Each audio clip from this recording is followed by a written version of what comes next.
বিসমিল্লাহির রহমানির রহিম।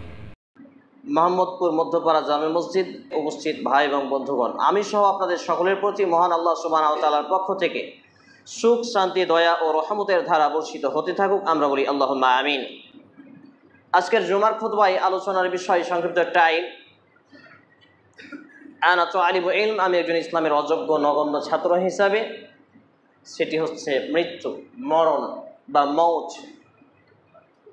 এ বিষয়ের প্রতি পবিত্র কোরআন এবং সেই সুন্নাহর দৃষ্টিভঙ্গি নিয়ে আমি আমার ছোট্ট মাথা মস্তিষ্ক জ্ঞান দ্বারা কিছু কথা আপনাদের সামনে তুলে ধরার আপ্রাণ প্রচেষ্টা রাখছি ইনশাআল্লাহুল আজিজ। ওয়া মা তৌফিকি ইল্লা বিল্লাহ, আলাইহি তাওয়াক্কালতু ওয়া ইলাইহি উনীব। পৃথিবীর বুকে যে বা যারাই আমরা জীবন পেয়েছি, আমাদের সকলের মৃত্যু ঘটবে। মৃত্যু এমন একটা ভাইটাল বিষয় যে এখান থেকে নিষ্কৃতি পাওয়ার মতো কোনো নবী রাসূলকেও স্বীকৃতি দেওয়া হয়নি। জনমধ্যে সর্বকালের শ্রেষ্ঠ মহামানব, ইমামুল আম্বিয়া, নবিকুলের সেরামুনি, আখিরি নবীন, নবী রাহমাতুল লিল আলামিন মুহাম্মদুর রাসূলুল্লাহ সাল্লাল্লাহু আলাইহি ওয়াসাল্লাম পর্যন্ত নিষ্কৃতি পাননি।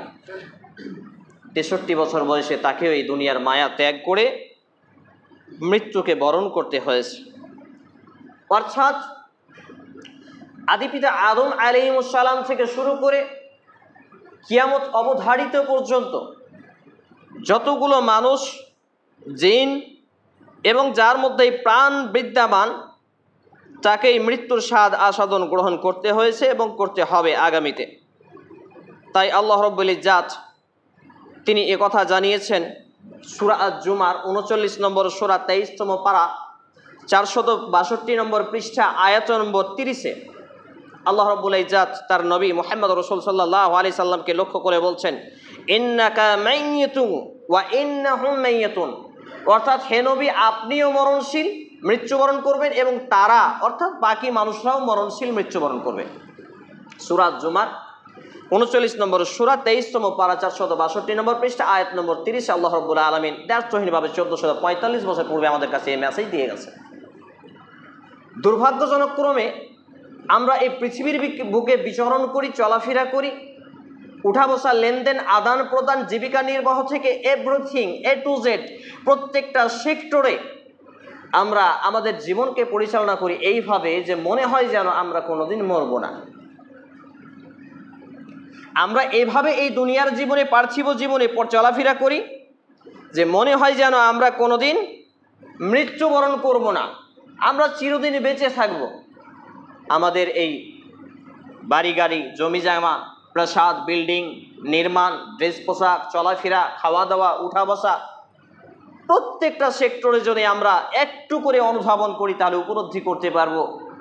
কিন্তু দুর্ভাগ্যজনক ক্রমে আমাদের পবিত্র কোরআনের ওহিয়ে মাতলু, ডাইরেক্ট ওহি, সরাসরি ওহি, কিতাবুল্লাহ, আল্লাহর কিতাবের বিসমিল্লাহর বা সেখানে মিনাল জিন্নাতে অন্নাসের সিন পর্যন্ত কোনো অংশের জ্ঞান নেই। অধিকাংশের হাতে গোনা হাজারে হয়তো এক একজন থাকতে পারেন।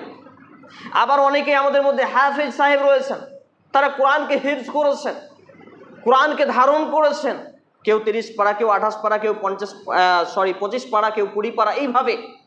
তো এই কোরআনকে ধারণ করার পরেও তারা কোরআনের অর্থ বোঝেন না। লা হাওলা ওয়ালা কুওয়াতা ইল্লা বিল্লাহ। যে কোরআনকে নাজিল করা হলো শুধু তেলাওয়াতের জন্য নয়, বুঝে আমল করার জন্য, জীবনকে পরিচালনা করার জন্য। পাশাপাশি ওহিয়ে মাতলু, ওহিয়ে গায়রে মাতলু, ইনডাইরেক্ট ওহি, যেটা নবী মুহাম্মদ রাসূলুল্লাহ সাল্লাল্লাহু আলাইহি সাল্লামে রেখে যাওয়া সুন্নাহ। এই বিষয়ে আমাদের তো জ্ঞান আরও একেবারে নাজেহাল পরিস্থিতিতে। সাধারণ মানুষদের কথা যদি বাদই দিই, আমার মতো যারা এখানে উঠে খুতবা দিই, যারা স্টেজে উঠে মাইক হাতে ধরি, যারা বড় বড় ভাষণ দেই, তাদের অবস্থাও খুবই জটিলতা পর্যায়ে। বিদাতকে বিদাত বললে রাগ করে, হারামকে হারাম বললে রাগ করে। আমার এলাকায় তো বিড়ি হারাম বলা। আলহামদুলিল্লাহি রাব্বিল আলামিন।